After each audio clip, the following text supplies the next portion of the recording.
जय माता की सभी संगत को।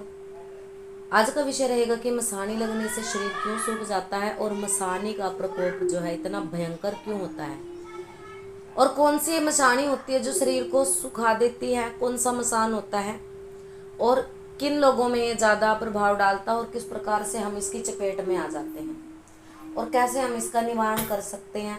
बहुत सारे लोगों को अलग अलग चीज़ें, अलग अलग तरह से परेशानियां आती हैं, और कई जगह जब वो दरबारों में किसी जानकार के पास दिखाते हैं तो जब ये बात सामने आती है कि मसान का प्रयोग आपके प्रति किया गया है, तो ये चीज़ जो है आप लोगों को समझ नहीं आती कि हमारे साथ ऐसा कब हो गया और हमारा ऐसा कौन सा दुश्मन हो गया कि उसने हमारे ऊपर कोई क्रिया करवा दी। देखो, मसानी दो तीन प्रकार से लगाई जाती है। पहली तो लगाई जाती है कि किसी क्रिया के माध्यम से कोई शमशान की शक्ति है, मसानी नहीं होती है, शमशानी होती है। शमशान की किसी शक्ति को भोग प्रसाद दे करके आपके बुरे में आपके खिलाफ भेज दिया जाता है मान क्रिया के माध्यम से, या फिर कोई आपके ऊपर अन्य तंत्र क्रिया करके भोग प्रसाद से, तामसिक भोग प्रसाद से कुल मिलाकर के इस चीज को भेजा जाता है। दूसरी होती है कि आप किसी ने अपना उतारा करके रख दिया चौक चौराहे में, और आप रात बेरात वहां से निकल रहे हैं, आपने देखा नहीं, आपका पाँव उस पर पड़ गया, ठोकर लग गई, किसी भी प्रकार से आपके साथ ये चीजें लग जाती हैं। कई मामलों में लग जाती हैं, हर मामले में नहीं। और कई बार ऐसा हो जाता है घर का ही कोई भूत प्रेत जो है, जिसको किसी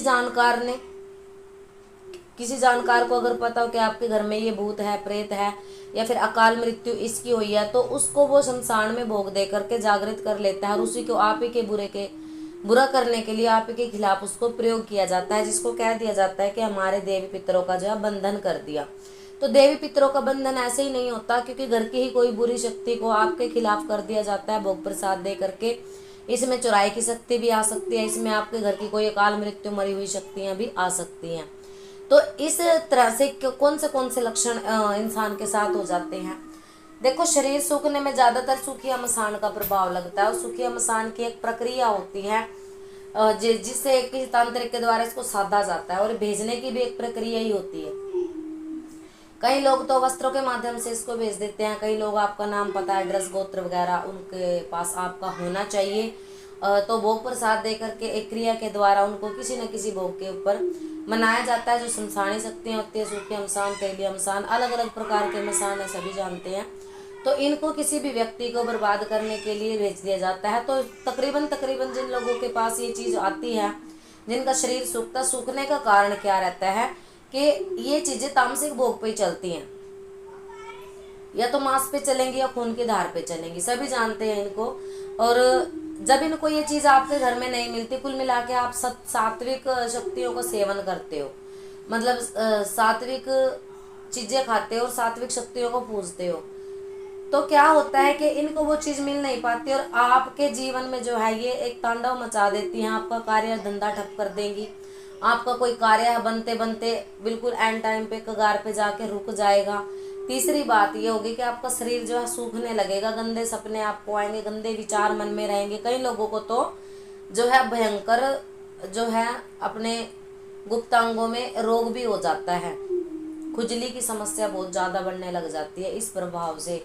और जो लोग होते हैं इस समस्या से बहुत पीड़ित लोग देखो आ चुके हैं, तो इनका निवारण भी किया जाता है, पर एक विधि के द्वारा, क्रिया के द्वारा। अगर कोई लोग विश्वास करता है सच्ची सात्विक शक्तियों के ऊपर, तभी इसका इलाज संभव है। नहीं तो कई लोग कहते हैं कि उतारा करने से ये चीज़ ठीक हो जाएगी, भोग प्रसाद देने से। देखिए, भोग प्रसाद देने से इसको कुछ हद तक शांत किया जाता है, और जब ये चीज़ शांत हो जाती है तो उस भगत को, जिससे भी आप इलाज करवा रहे हैं, समय मिल जाता है आपकी शक्तियों को उस समय में जागृत करने का, क्योंकि भोग प्रसाद से एक टाइम के लिए इनको हटाया जा सकता है, शांत किया जा सकता है। जब तक ये शांत रहेंगी, किसी भी देवी देवता का, चाहे चुराई वाली माता का भोग दो, शमशान वासिनी का भोग दो, चाहे आप हनुमान जी का, बालाजी का भोग दो, किसी की भी शक्ति के नीचे इसको कुछ दिन के लिए रखा जाता है, बंधन कर दिया जाता है। इतने समय में अगर आप अपने घर के कुल देवी पितरों को जागृत कर लेते हो तो ये दोबारा आपके ऊपर प्रभाव नहीं डालती। पर लोग क्या गलती करते हैं कि जब भी वो कहीं पर अपना इलाज करवाने जाते हैं तो वो भोग प्रसाद दे करके, उतारा करवा के आराम से बैठ जाते हैं, अपने घर में किसी प्रकार का कोई बंधन नहीं करते। किसी प्रकार की किसी शक्ति की सेवा नहीं उठाते, जिसके कारण उनको घर सूना दिखाई देता है और वो फिर से आपके घर में अटैक करते हैं जब वो बंधन उनका खत्म हो जाता है। क्योंकि कोई भी बंधन अगर किया गया हो, एक बार उतारा करने से, 2 बार उतारा करने से, या कुछ ही समय के लिए, साल 6 महीने के लिए आपसे दूर होंगी, उसके बाद फिर से ये आप ही के घर में आ जाएंगी। क्यों? क्योंकि ये वचन की बड़ी पक्की होती हैं। ये शक्तियां अगर आपके साथ लग गई तो इनको हटाना इतना आसान नहीं होता, बहुत ही मुश्किल काम होता है। अब लोगों के घर के जो खुद के अकाल मृत्यु गई हुई शक्तियां हैं, कोई औरत अगर गई है, कोई आदमी गया है, कोई प्रसूति के वक्त गई हुई औरत हो सकती है, जापे में मरी हुई जिसको बोल दिया जाता है, प्रेत भूत जिन, देखो सभी के घर में होते हैं। कोई घर ऐसा नहीं है आज के ज़माने में और जिसके घर में ये शक्तियाँ ना हो। पर जागृत कहाँ होती है, ये चीज़ परेशान किन लोगों को करती हैं? जहाँ पे पूजा पाठ होता हो, जहाँ अधिक पूजा पाठ, एक नॉर्मल पूजा तो सभी करते हैं, कभी कर लिया कभी नहीं कर लिया, एक समय दिया लगाया, पर जहाँ पे नॉर्मल पूजा से थोड़ी भी अधिक पूजा हो जाएगी, वहाँ पे ये सभी शक्तियाँ तांडव मचाती हैं, जागृत हो जाती हैं। अब बड़े बच्चों का ये सवाल रहता है कि फिर क्या फ़ायदा भगवान की पूजा पाठ करने का? तो ये तो देखो, एक इंसान होता है ना जिसको बहुत सारी उम्मीदें होती हैं हर चीज़ से, जो करता है उसी को पता चलता है। अब बहुत लोगों को लगता है कि पढ़ाई करना, शिक्षा पाना बहुत आसान है और बहुत सारे स्कूल में एडमिशन ले लेते हैं बच्चे, पर पास कुछ ही बच्चे हो पाते हैं उसमें, है ना। कुछ ही बच्चे ऐसे होते हैं जो फर्स्ट डिवीज़न से पास होते हैं, अच्छे नंबर लेकर के पास होते हैं, और 1 या 2 बच्चा ही बाहर निकलता है 43-45 बच्चों में से।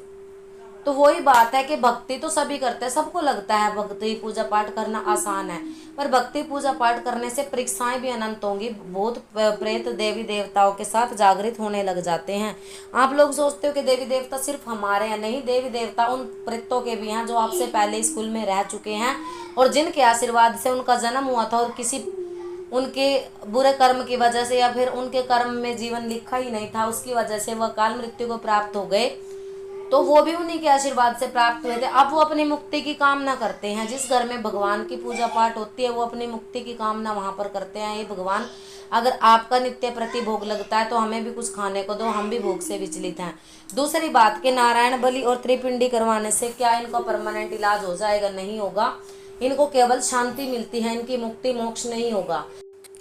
अगर आपको कोई सही पंडित मिलते हैं जिनके पास कोई सिद्धि है और अपनी सिद्धि के माध्यम से वो इनका हवन तर्पण करके इनको शांत कर सकते हैं, तो ही उस पंडित से करवाएं। नहीं तो बहुत जगह पर लोगों के साथ क्या धोखाधड़ी चल रही है नारायण बलि पे, तो पहले कंफर्म कर ले कि हाँ ये पंडित के पास सिद्धि है और ये मोक्ष हमें दिला सकते हैं। कुल मिलाकर के इनको स्थान देना ही उचित रहता है। देखो बहुत सारे लोग जिन्होंने इनको स्थान दे के पूजना शुरू किया है ना कहीं उनके घर में संकट दुख जो है कम हुए हैं, और बहुत लोग इनको स्थान देना नहीं चाहते। कई लोगों को तो ये लगता है कि हमारी जो है लोग समाज में ये चाहते हैं कि हमारी एक मान प्रतिष्ठा बनी रहे, हमारी इज्जत कम ना हो, लोग हमें ये ना कहे कि तुम प्रेतों को पूज रहे हो।